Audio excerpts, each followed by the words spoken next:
जैसा कि हम लोग सभी जान रहे हैं, बहुत जल्द दुर्गा पूजा का मेला शुरू होने वाला है। तो मैं सभी से ये अपील करना चाहूँगा, इस बार हम अपने पंचायत में इस दुर्गा पूजा के अवसर पे बिल्कुल प्लास्टिक मुक्त मेला मनाने वाले हैं। यानी कि जितने भी दुकानें हमारे इस परिसर में लगेंगे, उन सभी दुकानदारों से मेरा अपील है कि आप लोग जो भी खाने के सामान जो आप बेचेंगे लोगों के बीच, प्रयास कीजिए आप प्लास्टिक में ना दें। आप वो जो पत्तल आते हैं उनका दोना में ही आप अपने सामग्री को लोगों के बीच दें। और मैं बाकी लोगों से भी अपील करना चाहूँगा कि आपको कहीं भी किसी मेले में अगर आपको प्लास्टिक में दिया जाए कोई सामान, तो आप बिल्कुल उसका बहिष्कार करें। और प्रयास रहे आपका, आप जो भी नाश्ता करें या फिर खाना भी खाएं, तो प्रयास करें कि आप वो जो पत्तल में जो मिले या फिर दोना में मिले, उसी चीज़ का आप उपयोग करें। धन्यवाद।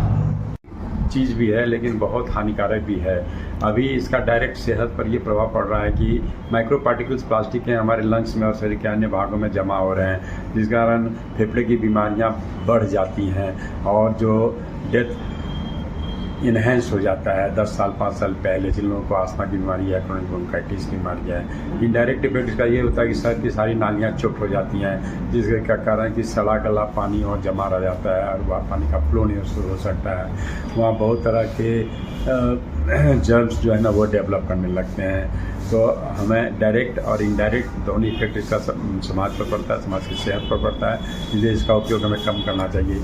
अभी पूजा का वक्त आ रहा है, पूजा के समय प्लास्टिक का कंजम्पशन 100 गुना बढ़ जाएगा।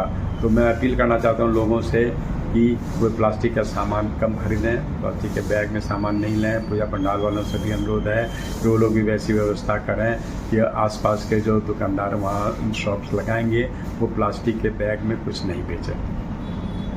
मैं डॉक्टर रिंकी कुमारी डेंटिस्ट हूँ, जम्मू से बोल रही हूँ। कचहरी रोड में LIC ऑफिस के सामने मेरी क्लिनिक है। कि दुर्गा पूजा समिति की तरफ से और हमारे मेडिकल वर्ग की तरफ से भी मैं सभी की तरफ से ये आप लोगों से हाथ जोड़कर ये रिक्वेस्ट करना चाहूँगी, ये मतलब करती हूँ, प्रार्थना करती हूँ कि आप लोग प्लास्टिक का इस्तेमाल ना करें। सबसे पहले अगर मान लीजिए कि आप हेल्थ सेक्टर पे इम्पोर्टेंट फोकस कर रहे हैं, तो उससे जानिए कि कितना दुष्प्रभाव है।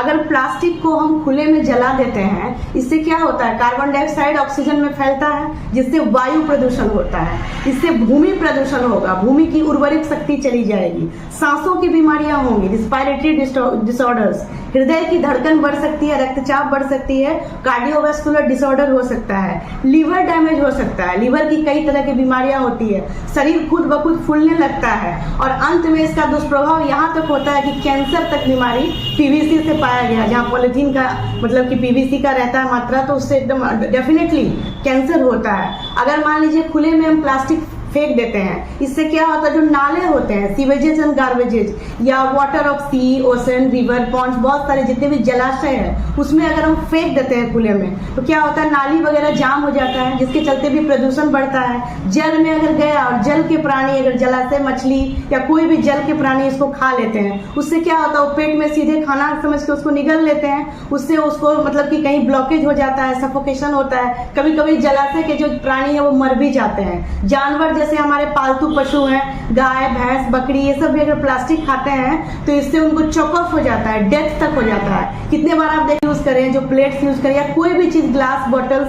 बैग्स, कुछ भी प्लास्टिक का ना यूज करें, ताकि बहुत बड़े एक खतरा से खुद को बचाएं, सब जिए, खुद जिए और सबों को जीने दें, सब लोग। क्योंकि एक स्वस्थ शरीर में ही एक स्वस्थ मन और मस्तिष्क का होता है निवास, और एक स्वस्थ दुनिया होगी, हमारी धरती हरी भरी होगी, एक सुंदर सी बगिया होगी जिसके अंदर हम स्वस्थ प्राणी सब मिलजुल कर, मनुष्य, पशु, पक्षी, जड़, चेतन सब अच्छे से रहें और एक हम राम राज्य की जो कल्पना करते आए हैं वो होता रहे। धन्यवाद।